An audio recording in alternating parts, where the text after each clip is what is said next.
Against it for size. It could fit in the palm of my hand. It does have a single power cord that is connected, and you can see that the base allows it to swivel so that you can adjust the angle of it. I'm trying to pitch it forward just so you can see the back, and it's going to flip over, but power cable is pulling it. So if I tilt it there, you can see the back. It does have a hard wire Ethernet port if you wish to wire this directly to a router, but as you can see, I don't have any such cable, so you can use this completely in wireless mode. The only thing that you do have to plug in is the power cable.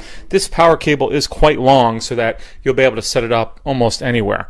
It does have IR on the front. You can see all those little lights on there so that you're able to view the camera at night in the dark. It has a range of about 12 feet for that feature. There's also a built-in microphone so you can hear what's going on your iOS device when the alerts happen from the camera. So it's very lightweight. There's really nothing other than a few LEDs on the back letting you know that it's set up properly, and then the switch that you'll flip on to set it up. So let's pop on over to my iPhone and see exactly how the application works for viewing this camera. We'll do that right now.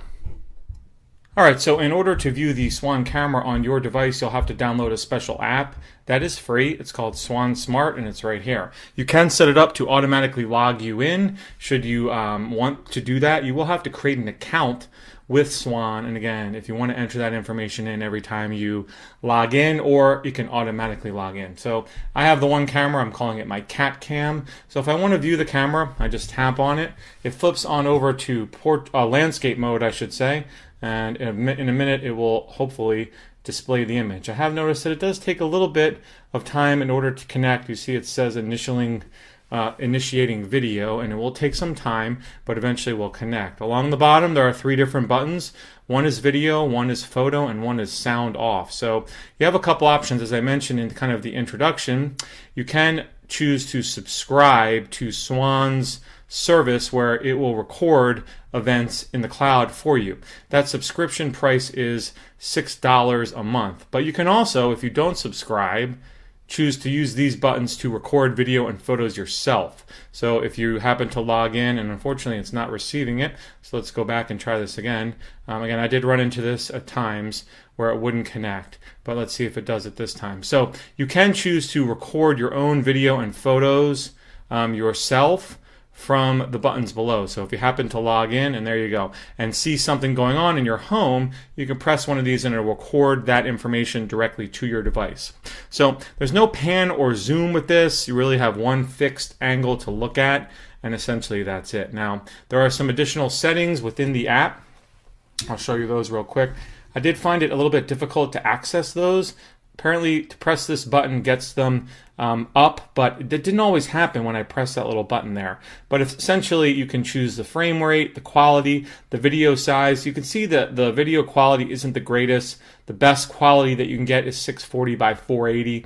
You can choose to turn the microphone off. You can also choose to set the IR to on and off.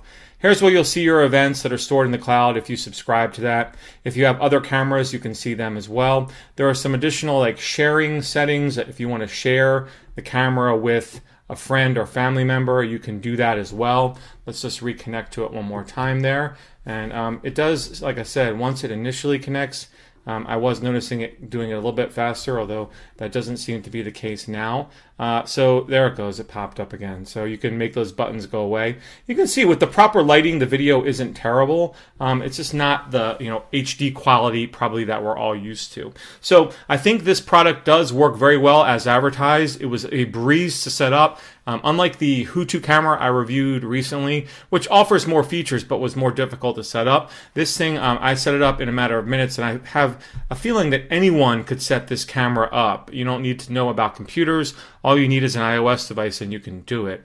Whereas the Ho-Ho-Kus required a little bit more configuration. So for $99, you're getting a camera that, like I said, anyone with a basic knowledge of their phone can set this thing up and set a variety of them up around their home. You will have to pay to, like I said, get some of the features that are available on other things that are included, like the push notifications for alerts and things like that. But it's nice that it is offered. So